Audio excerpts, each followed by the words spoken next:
কিন্তু তুমি বিশ্বাস করো, এখন আমি বুঝে গেছি পৃথিবীর কোনো শক্তি তোমাদের দুজনকে আলাদা করতে পারবে না। আমার কোনো যাওয়ার জায়গা নেই, তাই লাঠি ঝাঁটাকে তোমাদের সাথেই থাকবো।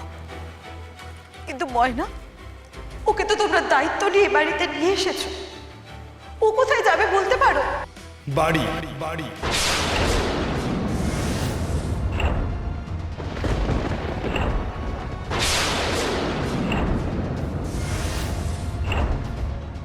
বাবা,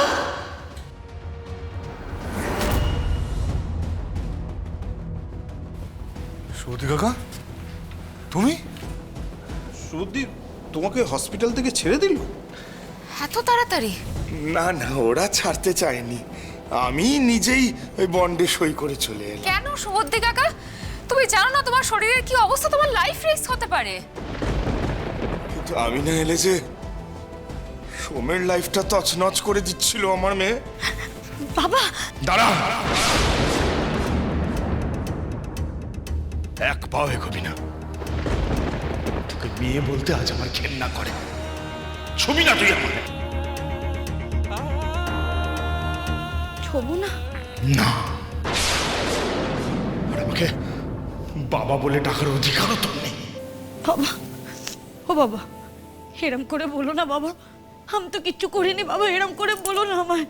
কিছু করিসনি? আমাকে হাসপাতালে দেখতে গিয়ে পাজাম আমাকে সব বলেছে। তোর শরীরে যদি সত্যি আমার রক্ত বয়ে থাকে তাহলে যা, সোমের পা ধরে গিয়ে ক্ষমা চা। ছি ছি ছি ছি ছি ছি ছি ছি। কেন সোম তোকে বাঁচালো? কেন সেদিনই গলায় দড়ি দিয়ে মরে গেলি না তুই? সৌদি কাকা, এসব কি বলছো? সৌদি মাথাটা ঠান্ডা করো। তুমি তুমি এখনো আমাকে মাথা ঠান্ডা রাখতে বলছো?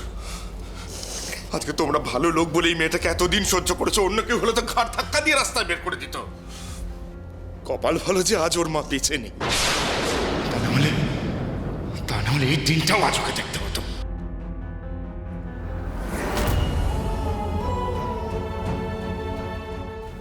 ও বাবা, তোমরা আমাকে নিয়ে যা বলার, যা ইচ্ছে বলার বলো।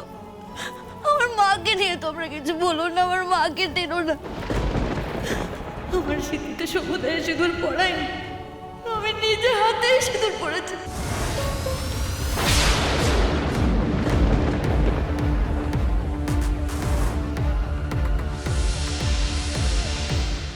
আমি জেনে বুঝে এই পাপ কাজ করিনি বাবা।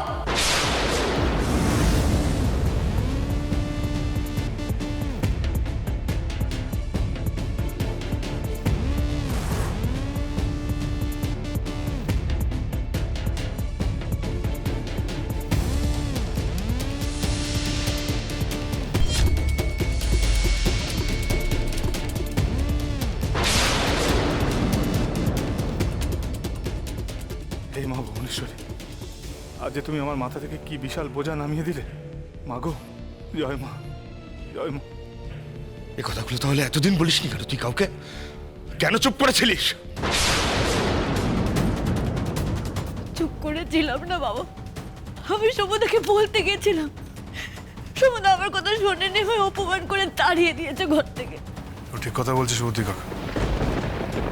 হসপিটাল থেকে আসার পরে ও আমার ঘরে এসেছিল, আমার কিছু বলতে চেয়েছিল, কিন্তু আমি বলতে দিই। শুধু তাই না, আমি মায়ের সাথেও খারাপ ব্যবহার করে ফেলেছি।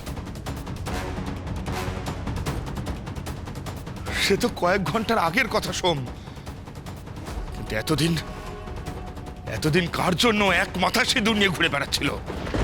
কাউকে কিছু বলেনি কেন? আমি বলতে চেয়েছিলাম, কিন্তু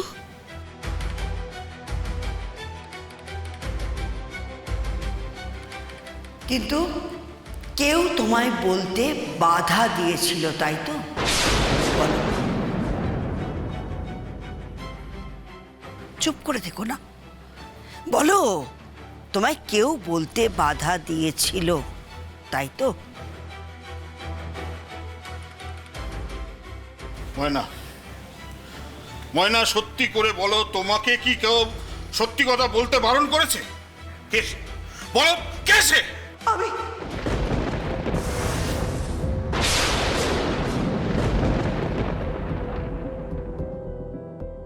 আমি বাধা দিয়েছিলাম ওকে, আমি ওকে বলতে মানুষ করেছিলাম। রান্নাঘরে সেদিন পাইপলাইন, গ্যাসের পাইপলাইন আমি কেটেছিলাম। আমি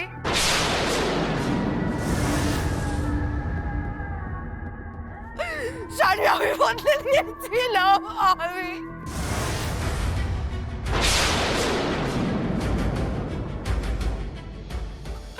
আমি পার্বতীকে দাদামণির পাশে সহ্য করতে পারছিলাম না।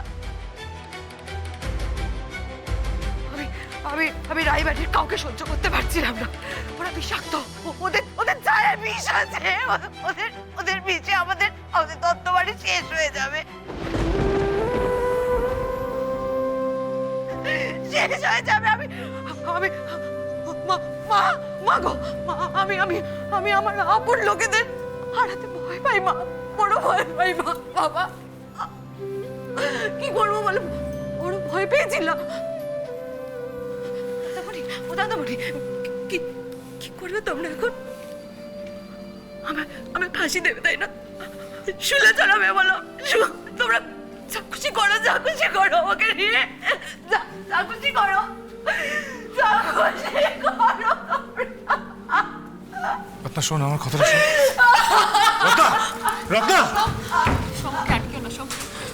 যেতে দাও ওকে, একটু একা থাকতে দাও। আমি বলছি সবটা ঠিক হয়ে যাবে, আমি আছি তো। দেখো সব কিছু আবার আগের মতো হয়ে যাবে, সব ঠিক হয়ে যাবে।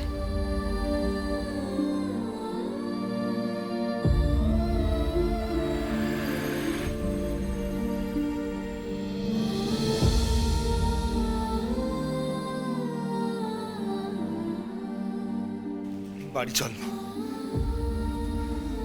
একটুখানি দাঁড়াও বাবা, একটুখানি।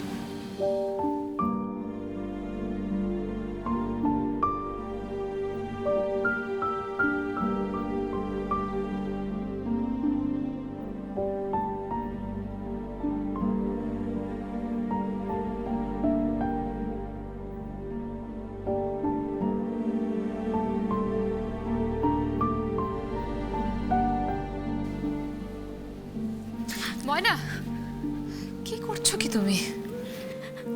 আমাকে ক্ষমা করে দাও পার্বতী।